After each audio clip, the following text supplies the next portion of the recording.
finesse, background player, dead man switch, ping res, pallet saves, tunneling, syringes, gen slowdown. This is stuff you see every match.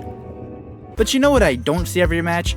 Furtive Chase, Moment of Glory, Nothing But Misery, Dark Sense. These are just a few of the perks that I 100% believe should be much stronger, maybe even meta. In this video, I'll be going over 8 perks that I want buffed to become stronger, and I'm not saying by any means that these perks are bad because they kind of aren't, but I want them to be better. Also, this is for fun, and my goal in this video is to make them viable or insanely busted. So remember, this video is for fun and is my opinion, and I don't work for behavior. No one's gonna see this video work in there and be like, damn, this extremely underrated YouTuber said make Dead Hard great again. I guess we have to listen to every word he says. Like, bro, it's not happening. This is all for fun. I chose 4 killer and 4 survivor perks, so let's get into them. First perk, I have Furtive Chase or Furtive Chase. I don't know which one's really right. Whenever you hook the obsession, you gain undetectable and 10% haste for 18 seconds. And whenever somebody unhooks the obsession, they become the new obsession. First reason I love this perk is it rewards you for getting hooks, but instead of punishing the survivors, it rewards you for getting your hook. I love perks that make you better for doing your objective rather than punishing the other side for you doing your objective. Also, the obsession changes after the unhook, so you're incentivized to not tunnel. But why is this perk not like insanely good meta? And I can't really say like all too much why, but one reason is 18 seconds is just such a weird number. Make it 20 seconds, or in my opinion, make it last 25 seconds. Or make the haste last 20 seconds and the stealth last 25. Because for some killers, the speed and stealth just isn't enough to make it across the map to even benefit from the perk, so a number buff would be perfect. And my favorite thing to do if you want to constantly use this perk over and over again, run friends to the end, because if you hook the obsession, you'll get the haste, you'll get the stealth, and then somebody else will become the obsession instead of the unhooker. So you can constantly go after the obsession, have haste and stealth, and yeah, it's fun as hell, I'm not gonna lie. I just love this perk. I want to see it buffed. Doesn't need buffed, but I want it to be. At 2, I have Dark Sense. Each time a gen gets done, when the killer comes within 24 meters of you, you get wall hacks on them for 10 seconds. There's one reason why it's not too great, and there's 2 ways to make it better. The reason why it's not that good is because it's not a token based perk. Currently, if 2 gens get done, if the killer enters like a 24-meter tear radius of you, you get wall hacks for 10 seconds, and then the perk deactivates, even though you'd think you'd maybe get wall hacks for 20 seconds. Another thing is, you'll start to get wall hacks, and then the killer will leave you. So if the killer just doesn't chase you at all, you're getting no value. And if more than 1 gen pops, you're not getting the full value you deserve. But if we make 2 changes to this perk will be great. First thing is make it token based, so you have 5 guaranteed times to get wall hacks on the killer if the gens get done. And second thing, make it only activate when the chase starts. So if a gen gets done and the killer decides to come chase you, you get wall hacks long enough so you don't give up the first hit for free. It'll just make the perk way more useful and still wouldn't be that OP because, you know, Kaneki exists. I love this perk and I wish it was stronger. 3, I have Nothing But Misery. After hitting 8 basic attacks, a dull totem becomes a hex, and from there on, if the totem is still up, hitting a survivor with a basic attack will hinder them by 5% for 15 seconds. What makes this perk bad? You need 8 hits, which is 4 hooks, must be M1, so some killers can't even use it. It only hinders by 5%, which is almost nothing, and it is a hex on top of all of that. If you have Devour Hope, you get 3 hooks, which is 6 hits in total and not 8. You don't need to use your M1, and then you're able to insta down with your M1 attack. But this perk, Nothing But Misery, you need more hits, more M1s, just for an unnoticeable hinder after an M1. Like you're using way more effort for something that isn't even as half as strong as a different hex perk. And someone might say, yeah, but they can't cleanse Nothing But Misery at the start of the match. Even if the perk is active, it's nowhere near even being strong enough to be worth finding and cleansing anyways. Good idea, horrible execution. Make it take 6 hits and hinder by 15% for 2 seconds. You do that and this perk still wouldn't be meta, but it would definitely be worth running. Please buff this perk. I want this perk to be so good. I want this perk to be good so bad, and I want to run it, but it's so unbelievably trash and mid. Alright, I'm not really trying to drag this video on for like way too long. I just spent a lot of time talking about that perk, but I'm gonna try to not to spend as much time on every other perk in the video from here on out. At 4, I got This Is Not Happening. When injured, success zones for skill checks are 30% bigger.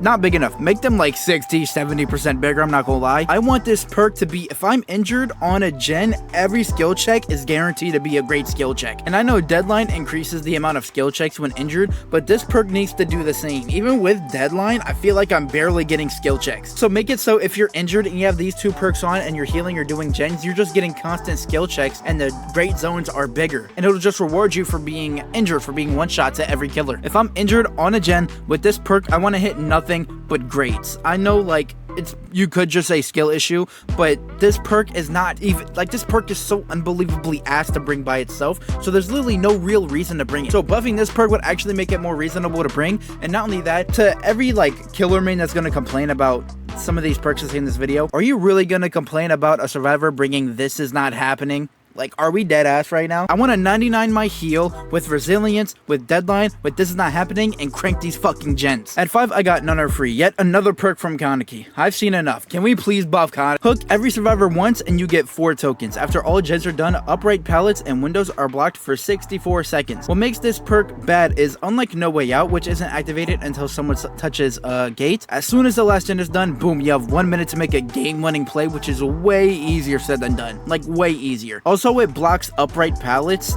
That's kind of useful, but they're mostly going to be gone by then. And blocking all the windows it's pretty okay. I think it should block maybe downed pallets too, or just make it last way longer, since it doesn't stop the survivors from opening or 99ing the gates. You know, their only objective in endgame. So I feel like being uncounterable in chase for like 1 minute as soon as all the gens get done wouldn't be that bad of an idea. So either make it blocked down pallets too, or just make it last like way longer so it's actually useful. 6, I got Moment of Glory. After searching or rummaging a chest 2 times, Moment of Glory activates. Next time you're injured, you suffer from broken for 1 minute, then you're automatically healed after the broken timer is up. I love this perk, and getting this perk to work is one of the most satisfying things I've ever done in this game. The issue, you have to search chests twice. If you search 2 chests and hop on a gen, and then the killer hits you and ran away, it would actually be faster if you just had a med kit and never did the chest in the first place. But it's a free heal, and in chase that's very strong in a good survivor's hands. But needing to do 2 chest searches requires you to have like appraisal or something, and I am not trying to run appraisal. What do I look like? Now if it took 1 search so I can run background player, dead hard, Moment of Glory, and DS, oh yeah, now we're talking. So make it take 1 search, or give it the side effect where it lets you search 1 chest twice, like appraisal. What is that one Hattie perk that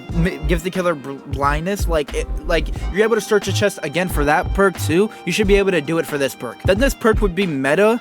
Maybe not meta, but this perk would be way stronger. At 7, I got Forced Penance. When a survivor takes a protection hit, they are broken for 80 seconds and can't heal. I recently had a video where I asked you guys for your perk ideas, and one of someone's ideas was, when a survivor takes a protection hit, the protected survivor would gain 30% haste, but the survivor that took the protection hit would gain 30% hindered. If this effect was added to Forced Penance, oh my gosh, that perk would be 100% actually running. Because as it stands right now, that perk is just a wasted perk slot. Plus, the only survivors that are really taking hits like that are Survive with Friends anyways, or Swifts. So it would mainly help against stronger groups of survivors anyways.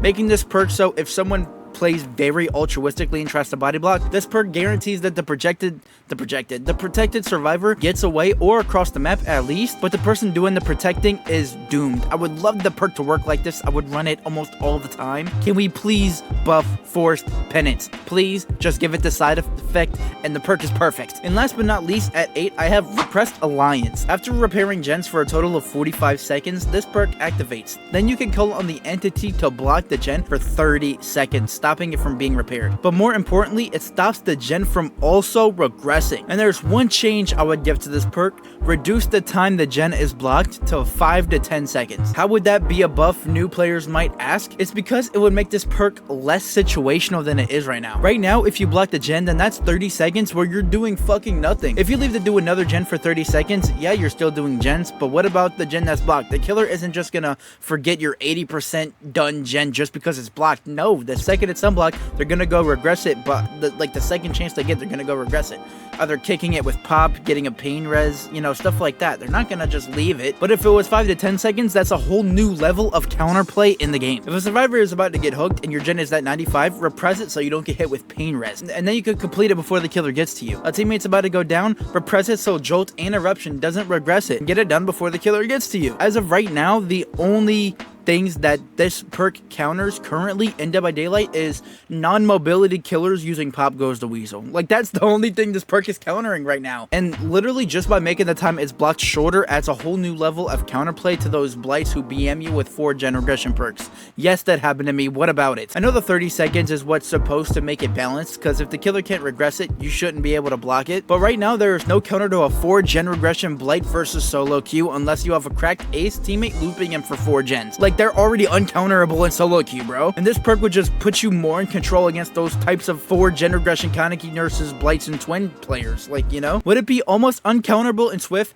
Yes, but we can't act like flip-flop power struggle background player teams are literally uncounterable. So I feel like this perk being strong, maybe even being meta, wouldn't be that much crazy. Plus, if you're so worried about balancing, make it so you can only repress one time on each gen in the map, or after one survivor uses it, everybody else who has the perk needs to earn their progress back on the perk. Simple. Buff repressed alliance, please. This perk is so cool. And yeah, I just really want to see this perk buffed and actually be usable. Alright, those are the 8 perks in Dead by Daylight that I want buffed to be meta or overpowered. If there's anything I said in this video that you agree with or disagree with, make sure you put it down in the comments below. I'm always down to talk about it. And if you have any perks that are not meta but you want meta, put them down in the comments and tell me how you would make them meta. I would love to hear that from you guys. Honestly, if you guys have any changes to any perks in Dead by Daylight, I will gladly make a video on it. So if you want to change any perk, whether it's nerfing it to the ground, buffing it to the ground, making it more balanced, more fair, put them down in the comments below. I'll 100% be willing to make that a video. And just remember, everything I said in this video was just for fun. Nobody's taking this so seriously, except for the Moment of Glory. Can we please buff Moment of Glory? I love that perk. I love it. And yeah, I'm procrastinating ending the video, and other than that, I hope you guys enjoyed, and I hope you have a good day.